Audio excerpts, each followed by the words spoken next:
In India, pre-2014, productivity growth annually was 1.3%, the rate of productivity growth. In contrast, the rate of productivity growth post-2014 has been 2.7%. That is more than double. And I think that is a very important driver, for growth to continue to be, a high and for it to be sustainable going forward. India will continue to be the, driver for global growth. I expect, growth for India to be consistently above 7%, in this decade. Let's just talk about the India growth story. What really is the impression of a sentiment, when it comes to India's economy during these meetings here? So if you look at the Indian economy now, ever since COVID, it has grown consistently at 7% plus. 9.7% the year after COVID, then 7%, and then this year, if you look at the first three quarters, 8.2%, 8.1%, and 8.4% growth in the first three quarters. So even with a much lower 7.3% growth, if it so happens actually in the fourth quarter, India will average 8% growth, and I think that is very good, in the current global economic situation. As I said, 3.2, 3.1%, expectation for the global economy. Now. The fund itself has revised its projection for growth, for India for this year to 7.8%, which is reflecting, the overall growth. I do want to, also mention, I think. If you look at productivity improvements, this is something which is really important. If you look at the Penn World Tables data, which is actually what economists use across the world to understand the drivers of growth, in India, pre-2014, productivity growth annually was 1.3%, the rate of productivity growth.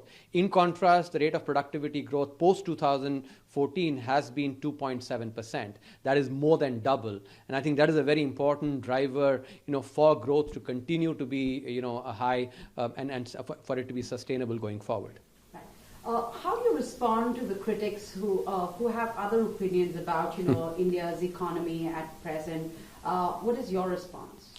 So I would say two things. Firstly, if you look at the commentary given by statistical experts, there was an interview that was published in the Business Standard, of two former chief statisticians, Pranab Sen and TCA Anant, and one, and a former chairman of the National Statistical Commission, PC Mohanan. All of whom were asked about some of the economists' criticism of the GDP methodology and GDP numbers, and they were unanimous that that there is nothing to worry or nothing to sort of that is untoward about the GDP numbers. So I think that is statistical experts that are across the spectrum, actually saying that the GDP numbers can be trusted. I think I would go by that. Let me also add my own assessment. If you look at the gross value added, the growth in gross value added versus GDP, in the first quarter it was 8.2% for both. So there was no difference between growth, in gross value added and GDP. In the second quarter, gross value added grew at 7.7%. That was just 40 basis points less than 8.1% growth in the GDP in the second quarter. Only in the third quarter has there been a higher wedge with gross value added growing at 6.5% versus 8.4% for GDP. Even that I actually think is quite well understood given the tax buoyancy. I've looked at the numbers over the last decade. The median number for tax buoyancy has been 1.6. In other words, 1% increase in GDP growth, nominal GDP growth, has translated into 1.6% on in terms of the medians in tax growth. So I think when you put all these three aspects together, I think some of the criticism or people saying that they're surprised about the GDP growth, I think is completely unwarranted. Right. Another criticism was about recently the economist Thomas Piketty had argued in a report that India's income inequality is worse than that under the British rule. Does this raise alarms about the Indian economy anywhere? if you look at the recent consumption survey that has been released, and now experts have actually clarified very clearly that the 2011-12 consumption survey and the 2022-23 consumption survey are indeed comparable, because the survey method is indeed the same. And when you look at those numbers, both poverty and inequality have declined significantly. Poverty, for instance, using the $1.9 per capita per day in 2011 PPP numbers, has declined from 12% to 2%. That's a significant decline. Even using a higher threshold of $3.2, per capita per day, is again in 2011 purchasing power parity, the decline has been from more than 50% to less than 30%. So I think it's significant. At the same time, the same survey numbers also reveal that inequality, and this is carefully constructed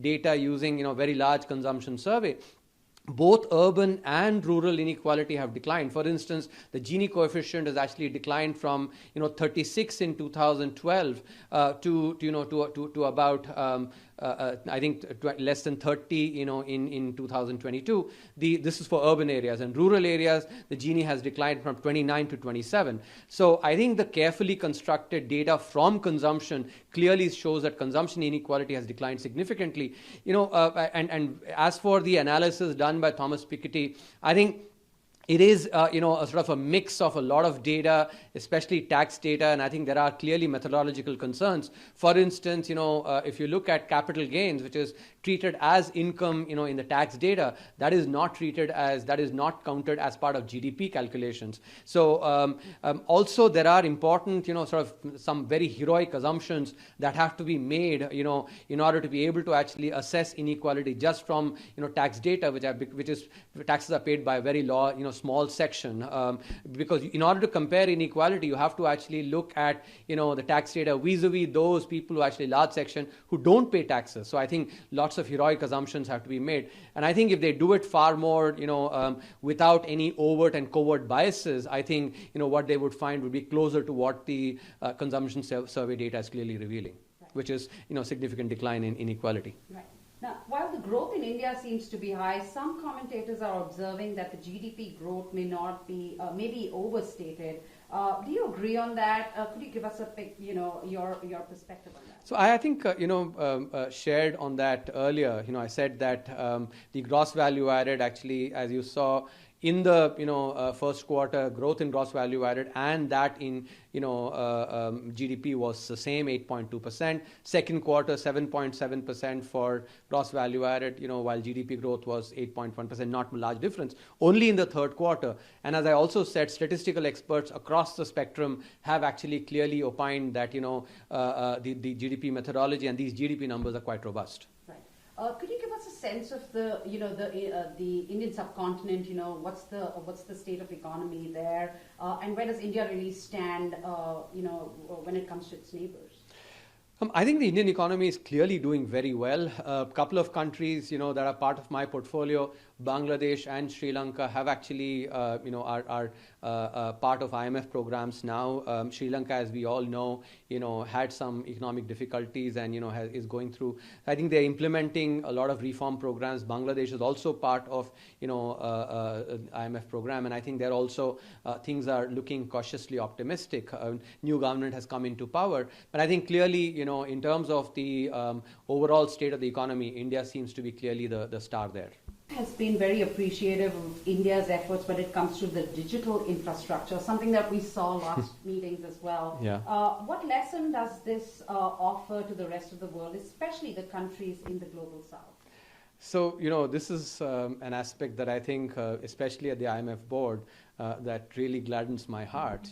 If you look at how digital transactions are done in India, in India, you can, use your phone to pay for, a glass of coconut water or a coffee, or even if actually, and a few months back I was actually with my mom, and went for some shopping basically for vegetables in the local mandi, and I pulled out my phone and I was able to pay. So it's just become so widespread, and everybody is using. One can even actually go and shop, for instance, in a Sarojini Nagar or in a fashion street in Bombay, and the street vendors are also actually taking digital payments. That's the kind of widespread use of digital payments that has basically happened, and that's what is reflected in the IMF being very appreciative of the kind of infrastructure that is being created. One critical aspect, and these are actually important lessons for the global south, is that this digital infrastructure has been created as a public good. The sovereign has created it rather than allowing basically or requiring private sector to create it. What that does is that when private sector creates such infrastructure, that can become a monopoly, and therefore the prices can be actually far may not be affordable for everybody. In contrast, by the sovereign, the Indian government creating this, access has been widespread, and I think that's a very important lesson, for the global south.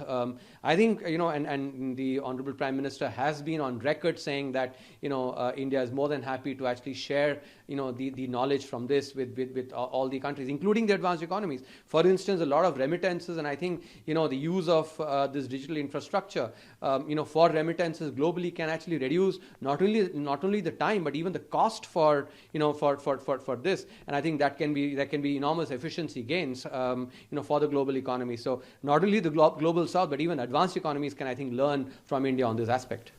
How do you view the situation of the global economy if you see the larger picture, and where does really India stand there? I think India will continue to be the driver for global growth in the foreseeable future. Maximum sort of contributor to global growth. I expect growth for India to be consistently above 7%. In this decade. You would recall back in September 2021. When I was with the government as well, actually I predicted that India will emerging out of COVID will have 7% plus growth. So I continue to maintain that assessment.